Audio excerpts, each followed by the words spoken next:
ዛሬ በጤናው ዓለም ላይ ትልቅ መነጋገሪያ የሆነን ዓለም አቀፍ ክስተት ይዘን መጥተናል። የዓለማችን ሌላ ሀያል አገር አሜሪካ የዓለም የጤና ድርጅት ወይም ወርልድ ሄልዝ ኦርጋናይዜሽን አባልነቷን ልታቋርጥ ትችላለች የሚለው ዜና በሰፊው እየተሰማ ነው። የውሳኔ በዲፕሎማሲው መድረክ የፖለቲካ ፍጥጫ ተደርጎ ሊወሰድ ይችላል።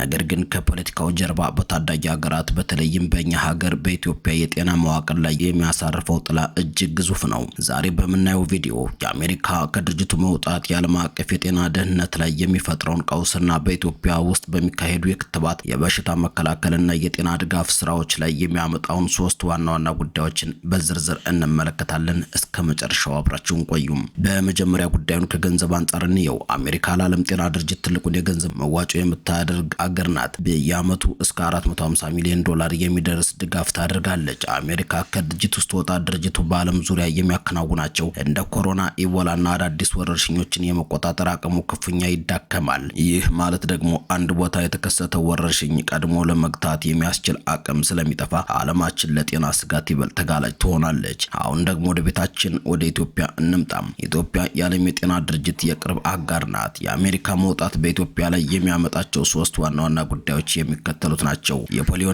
የክትባት ፕሮግራሞች መዳከም። በኢትዮጵያ የፖሊዮ በሽታን ለማጥፋት የሚደረገው ዘመቻ ትልቁን የገንዘብ ድጋፍ የሚያገኘው ከዓለም ጤና ድርጅት ነው። የገንዘብ ከቀነሰ የክትባት ስርጭቱ ይስተጓጎላል። ይህም ልጆቻችን ለአደጋ ይጋለጣሉ።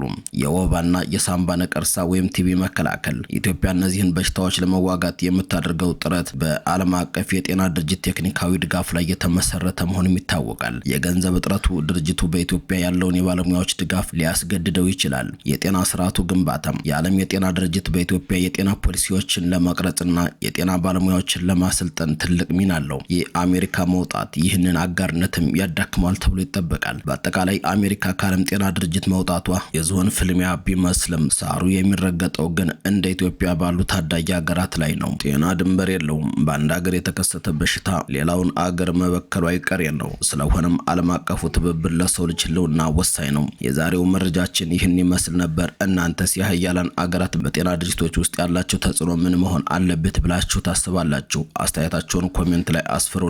ቪዲዮውን ለሌሎች እንዲዳረስ ሼር ማድረጋችሁን አትርሱ። በሚቀጥለው የጤና መረጃም አዳዲስና ወቅታዊ የጤና መረጃዎችን ይዘንላችሁ እስከምንቀርብ በቸር ቆዩ።